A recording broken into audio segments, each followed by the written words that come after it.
बेचल बेटी के बेरियाना। बेटा के पढ़ावे खातिर खेत बाड़ी बेचल बेटी के बेरियाना।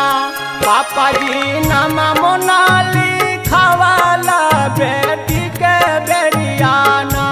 पापा जी नाम मोनवाहे खातिर पगड़ी बांधावाला बेटी के बेरियाना।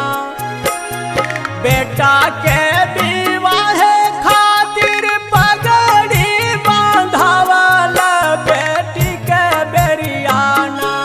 पापा जी सिरावा झुकावाला बेटी के बेरियाना। पापा जी सिरावा झुकावाला बेटी के बेरियाना। पापा जी दुई रंगी नीतिया काहे रे कैलूना। पापा जी